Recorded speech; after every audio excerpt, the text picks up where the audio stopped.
So kind of forgot where I left off, but arrival orientation, that is a couple days into your program, and then 2 week long intensive. That's what normally happens when you don't have COVID, but or not when you don't, but when COVID isn't a thing. But normally when kids get here, they arrive halfway through September, like late September is when they get here, and then before school starts, they do a 2 week long language intensive with a certified language coordinator that helps you with the language, which would have been nice. But this year, because of COVID, we ended up having to delay 2 weeks to get over here. So by the time we would have had our 2 week intensive, that just means that you're studying language for like 4 hours a day, and then you get to go into town, order food, chat with people, figure out how the language works, and then you go to school. But I just ended up coming in a country and then going to school 2 weeks late. So I showed up to school 2 weeks late. A couple kids, because our school started at different times, only showed up like 2 days late. But me and my friend that go to the same school, we ended up showing 2 weeks late, and we went into the class and we don't know how to speak the Serbian. But now it's a lot easier. I mean, I'm surrounded by it every day, so I've picked it up really fast. And honestly, Spanish really helped me learn Serbian. I did speak Spanish fairly well, I would say. I mean, I worked a full time job at a job that only spoke Spanish, so I understood Spanish a lot, and there are some aspects in Spanish that English doesn't have, but Spanish and Serbian do have like the reflexive verb, right? Like where you're talking about like cepillarme mis dientes, like I brush my teeth. Like it's a reflexive verb. Serbian also has that, so it would have been more difficult for me to comprehend that kind of stuff if I hadn't already learned Spanish. So yes, even though it is a different language, I don't regret learning Spanish, and I'm not regretting learning Serbian now.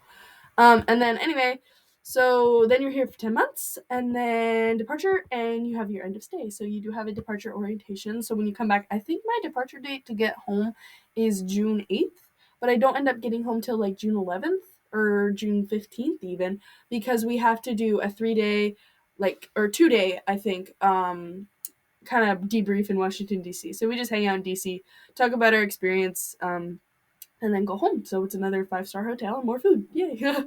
um, so Nestle slash Flex application. So something very interesting about this year that they made new is when you apply for one program, you apply for all of them, and it's I wish that that was the case for me, but that's just a new thing that they started doing this year, which is that like when you do one application, so that means like you write your essays, you get your letters of recommendation, then that's for all 4 scholarship or Department of State funded programs.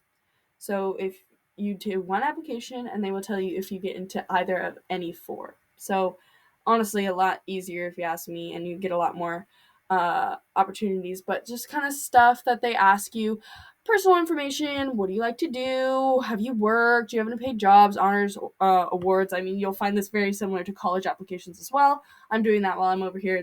It's not any more difficult doing it over here than it would be in the States. So that's kind of a question I get asked a lot, but it's not that bad. And then academics and recommendations. So they do ask for your school transcript, a teacher recommendation, and a parental statement. I forget who did my teacher recommendation. I think it was Miss Hine, who teaches chemistry. She taught me chemistry.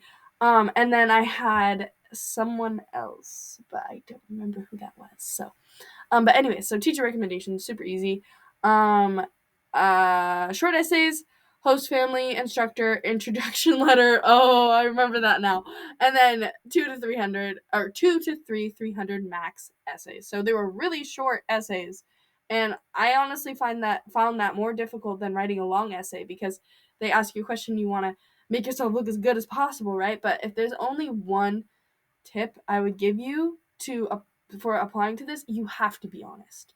You can't make your life sound more difficult or more exciting than it is. You have to be honest, and they're not looking for how exciting your life is or how difficult it was, like give me the money. They're looking to see if you're teachable, and they're looking to see if you're going to be a good representation for America.